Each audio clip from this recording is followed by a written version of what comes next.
هاي قيارتا سو دوادا muuqaalkeen maanta wuxuu ku furmayaa xariif akhrisanaya journal xariifka magaciisa ayaa waxaa lahaa Jim xariifkan waa xariif kalsooni isku qabo waana xariif hadal badan hadalka kaligiis maahan wuxuu ku darsaday been xariifkan lagu magacaabo Jim mararka qaarkood wuxuu ku hadlayo ma garanayo waxaan arkaynaa Jim eeyo xanaaninay ayuu la sheekaysanaya Jim eeyo wuxuu u sheegayaa inuu yahay nin aad u fiican asiga oo yahay nin taajir ah hadalkaas beenta ah xitaa eeyihii ma rumaysanayaan sida kale Jim wuxuu ku fiican yahay asiga waa nin naxariis badan Jim hadalkiisa waa saa'id maalin walbana wuxuu u hadlaa si aan caadi ahayn taas oo ka dhigayso inuu mar walba practice ku bixiyo hadalkiisa Jim waxa laga soo ceelinayaa shaqadiisa waxaana soo ceelinayo ninkii iska lahay eeyaha meesha lagu xanaaneynayo Jim ayaa iska soo tagayo shaqada laakiin Jim markuu soo baxo wuxuu u imaan doonaa caruurtan ay wuxuu u sheegi doonaa been aan caadi ahayn wuxuu u sheegi doonaa caruurtan inuu yahay taajirka magaaladan oo na haysto lacag aad u fara badan wuxuu u sheegayaa inuu yahay ninka ganacsado xayawaanada oo iibiyo xayawaanada wuxuuna caruurtii ku leeyahay waxaan haystaa baabuurta ugu qaalisan magaaladan waxaana ii shaqeeyo dad aad u fara badan Jim caruurta ugu sheekeenayo waxaas meen caruur qaangaar ah sababtoo ah hadii ahaa lahayn caruur qaangaar ah way fahmi lahayn sheekadan laakiin Jim hal mar ayaa waxa arkayo odaygii ayaa ka yaabay beenta ku aqrinaya caruurtan laakiin Jim hadalkiisa ma joojinayo wuxuuna ku leeyahay waa kaasa waxaan ahay qof caan ah odaygaana uu iga yaaban yahay inaan wadada marayo oo waqtiga la qaadanayo caruurtii wixii way rumaysteen wuxuu u maleynaya wax walba wax caadi ah Jim wuxuu soo aasanayaa maqaayad gabarta maqaayada joogtay oo gadaysay cuntada ayuu wuxuu ku waalayaa mar kale war Jim hadda waa shaqo la'aan wuxuuna raadinayaa shaqo Jim wuxuu tagayaa meel gas station ah wuxuuna u tagayaa xariifka gadayo gas stationka wuxuuna ku leeyahay waxaan rabaa shaqo laakiin ninkii odayga ahaa ayaa wuxuu leeyahay waxa laga buri adiga marar badan meeshan ninka manager ka ah meeshan ma yeelayo inuu ku soo noqoti wuxuuna ku leeyahay ma heli doonti shaqo laakiin Jim ayaa hadalkiisa sii wato wuxuuna ka dhaadhicinayaa ninkan inuu siiyo shaqo ninkii wuxuu ku leeyahay Jim waxaan kuula soo hadli doonaa ninka iskale gas stationka laga yaabay mar kale inuu ku siiyo shaqo ninkii uu ka tagayaa wuxuuna rabay inuu ku shubo gaari gas laakiin gaarigaas ayaa waxa saarneed gabar aad u qurux badan magaceedan waxa lahaa Josie Jim wuxuu bilaabayaa isla markii inuu iska dhigo nin aan caadi ahayn wuxuuna gashanayaa ookiyaalo wuxuuna bilaabayaa inuu istagtaago gabartan ayaa Jim wuxuu u fiirinayay si aan caadi ahayn asigana wuu dareemayaa wuuna salaama isla markii sidoo kale iyadana waxay ka qaadi doontaa salaanta Jim iyo gabartii waxay bilaabi doonaan labadooda inay qosqoslaan Jim asigoo qosqoslaya hal mar gadaashiis waxa ka imaanaya aabiisa wuxuuna ku qayli doonaa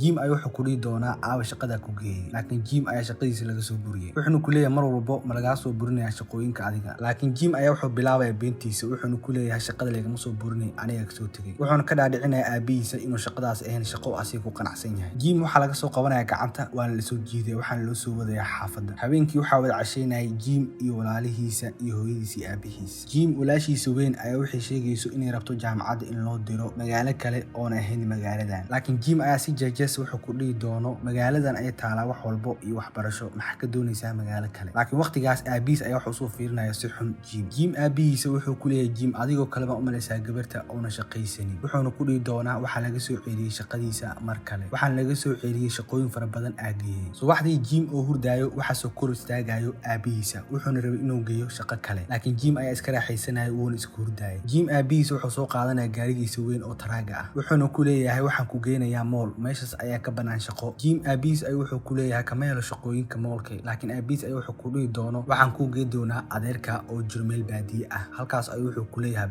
beerarkaas ayaa kula shaqay doontaa adeerka hadii kale magaaladan joog oo iska shaqayso Jim ayaa si kaftan wuxuu dhahayo waan rabaa aniga meeshaas laakiin aabiis ay ku xanaagay waqtigaas wuxuuna leeyahay hadaan shaqaysanaynin waxay iga tagi doontaa gurigeyga Jim waxa la keenay moolkii wuxuuna la kulmayaa ninka iska leh moolka Jim waxa laga qaaday interviewga shaqada laakiin Jim waa mid hadal badan wuxuuna hadal ku waalayaa ninka iska leh moolka Jim wuxuu bilaabayaa beentiisa wuxuuna ku aqrinayaa ninka iska leh shaqada inuu yahay nin aqoon-yahan ah wuxuuna u sheegayaa asiga inuu yahay nin wax soo bartay Jim ayaa waxa la weydiin doonaa lambarkiisa lambarkaaga laakiin Jim ayaa wuxuu dhigi doonaa lambarka waxaan ku haystaa maskaxda wuxuuna sheegi doonaa lambar 45 ninkii iska lahay moolka ayaa wuxuu wici doonaa taleefan wuxuuna weydiin doonaa Jim lambarkiisa maya ayaa la dhigi doonaa mana ahan lambarkaas 45 Jim ninkii iska lahay moolka ayaa wuxuu fiiri doono si aan caadi ahayn wuxuuna ogaa doonaa ninkan inuu yahay nin beenaala ah waxaana loo sheegi doonaa ninkan inuuna lahayn wax aqoon ah oo iska yahay wax shaqaale iska caadi ah ninkii iska lahay moolka taleefanka ayuu jari doonaa wuxuuna fiiri doonaa buuga wuxuuna dhihi doonaa waxaa tahday qof beenaala waxaana ii sheegtay been waxaana kuu soo baxday maanta ka bacdi hagaajinta moolka iyo nadiifinta moolka mushaharkaagana waa saacadii $4 Jim ayaa ku qanci doona hadalkaasiiti waxay iska bacdi waxa arki doonaa Josie aabaheeda ayaa wuxuu la joogay niman taajiriin ah asigana waa taajir kale isla markii waxa soo galayso gabartiisa wuxuuna u sheegi doonaa inay salaanto nimankan way salaami doontaa nimankii laakiin mid kamid ah ayaa u imaan doono wayna isdhukan doonaan. Josie aabaheeda ayaa habeenka u imaan doono wuuna ku qayli doonaa wuxuuna ku dhihi doonaa waxaa samaysay wax qaldan mar dambena ha samaynin waxaas camal. Subaxdii ku xigtay waxaa arki doonaa Jim oo lasoo doonay oo lagu soo doonay gaari qaali ah waxaana ka yaabi doono Jim aabihiisa. Jim waxaa lagu soo qaadi doonaa gaarigii qaaliga ahaa. Jim maanta wuxuu helay Janice wuxuuna arkaa caruurta uu sheegi jiray beenta wadada wuxuuna caruurta ku dhihi doonaa waxaan u socdaa airportka waxaana rabaa inaan la soo kulmo madaxweynaha Bulgaria wuxuuna caruurta ku dhihi doonaa asiga ayaa iga codsaday inaan la kulmo madaxweynaha Bulgaria. Jim gaarigii wuxuu keeni doonaa moolka oo aheeday meesha shaqadiisa aheeday. Jim markuu shaqada imaado shaqaalihii kale oo jooga shaqada ayuu wuxuu ku dhihi doonaa ma nadiifisiin dhulka laakiin shaqaalihii aqoon uma laho Jim inuu yahay asiga shaqaale ayaga camal ah. waxaa moolka soo geli doonto oo imaan doonto Josie waxaa la gaaray xili habeen ah. Jim waxa uu imaan doono booskiisa booskan oo ah ninka maamulo moolkan. Jim waxa amar lagu sii doonaa moolka meel walbo inuu nadiifiyo xitaa luumanka moolka nadiifiyo. Jim ninkii markuu siiyo warbixintaasi albaabka ayaa lagu xiri doonaa Jim wuxuu ogaa doonaa cabadoo dhan inuu ka shaqeyn doono moolka nadiifintiisa. Jim sida muu maleynaynin shaqada wuxuu u maleynayaa shaqo iska fudud. waxaan arkaynaa isla markii booskii oo sii baxaayo. Jim wuxuu gelayaa shaqadiisa wuxuuna bilaabayaa inuu nadiifiyo moolka. Jim wuxuu nadiifinayaa waxaana uu ku dhedheelayaa. Jim wuxuu bilaabayaa inuu qaato break wuxuuna samaysanayaa cunto. Jim wuxuu wici doonaa hooyadiisii aabihiisa laakiin Jim waxaa lagu dhihi doonaa shaqayso wuxuuna ku jiri doonaa isla markii taleefanka. Jim wuxuu raadsin doonaa waxyaabo oo ku madadaalo wuxuuna bilaabi doonaa inuu tunto music wuxuuna garaaci doonaa baash lagu magacaabo drum. Jim ayaa wuxuu soo gasho doono kabaha kushineetada leh wuxuuna moolka dhexdiisa ku dhex marayay kabahaas wuxuuna soo xirinayaa taajka naagaha. hal mar ayaa wuxuu arkayaa gabar meel taagan oo moolka dhexdiisa dhex taagan laakiin Jim ayaa wuxuu maleynayaa indhihiisa. Jim gabartii ayuu kusoo noqonayaa wuuna isku naxayaa hal mar ayuu wuxuu kordhacayaa alaab. Josie aabaheeda wuxuu tegi doonaa police stationka wuxuuna obig soo qori doonaa gabartiisa wuxuuna ku dhihi doonaa waxaa iga maqan gabarteeda. booliiskii waxay soo raaci doono Josie aabaheeda waxayna baadigoobi doonaan Josie iyo Jim ayaa sheegaysanayay. Josie ayaa wuxuu dhihi doonto Jim waxaan rabay aniga inaan iska joogo moolka waxaana uu talagalay inaan ku dhunto moolka waxayna dhahaysaa ma rabo aniga inaan ku noqdo xaafadeeda sababtoo aabahayga ma ahan mid fiican waana nacay noloshiisa. Jim wuxuu dareemayaa qaajo wuxuuna bilaabayaa inuu kasoo qaato cunto moolka wuxuuna isticmaalayaa kuukarada moolka asigoo karsanayo cunto. Jim iyo Josie waxay isla cunayeen cunto laakiin Jim ayaa wuxuu bilaabaya beentiisa badneed wuxuuna war ku daali doonaa Josie wuxuu u sheegi doonaa aabihiisa inuu yahay nin aad caan u ah wuxuuna ku dhihi doonaa aabahayga wuxuu ka shaqeeyaa dhismooyinka wuxuuna dhisaa guryaha waana nin milyaneer ah. Jim wuxuu dhihi doonaa gurigeena waxaa ku yaalo pool ama meel lagu dabaasho. Josie waxay ka yaabaysaa hadalkaas beenta ah mana dhihi doonto waqtigaasiiti maxay ugu sheegtay beenta waxayna iska dhihi doontaa maasha Allah waxaa haysataa nolol aad u fiican. markay cuntada cunaan meel ay soo wada fadhiisan doonaan waxay bilaabi doonaan inay sheekaystaan. Jim ayaa wuxuu soo qaadan doono sigaar qaali ah sigaarkaasiiti ayuu cabi doonaa. Jim wuxuu u sheegi doonaa Josie inuu asiga markasto markuu cuntada cuno oo jecel yahay inuu cabo sigaarada noocan camal ah oo qaaliga ah. Josie ayaa kalkaanayti u adkaysanaynin beenta Jim waxayna ku dhihi doontaa adigu waxaa tahay nin beenaala ah waxaan ii sheegtay been badan laakiin beentan waa kaa diiday. Jim ayaa wuxuu ku dhihi doono maxaa kuu sheegay oo been ah laakiin Josie ayaa wuxuu dhihi doonto haddaa saas taajir u tahay maxaa uu shaqaynaysaa moolka. Jim asigoo isdhibin ayuu wuxuu ku dhihi doonaa moolkan waxaan uu shaqaynayaa si aan u soo arko nolosha faqiiriinta. Josie ayaa ka yaabi doonto ninkan beenta badan waxayna u sheegi doontaa nolosheeda waxay ku dhihi doontaa aabahayga waa taajir waxaan laga yaqaanaa magaaladan taasi ma ahan been sida adigii ugu sheegtay beenta camal waxayna ku dhihi doontaa aabahay lacagtiisa aniga kuma raaxaystay asiga keligiis ayaa ku raaxaysto. Jim asigiisoo dadka been ugu sheegayo wuxuu u malaynayaa inay wax kasta yihiin been wuxuuna iskaga tegi doonaa meeshii wuxuuna dhihi doonaa wax ku naqanayaa shaqadeeda. Josie waxay shidi doontaa hees wayna soo baxaysaa markay soo baxdo waxay arki doontaa Jim oo ku dheelayo heesta ay shiday. Josie waxay imaan doontaa meesha laga baafiyo moolka dadka waxayna ka hadli doontaa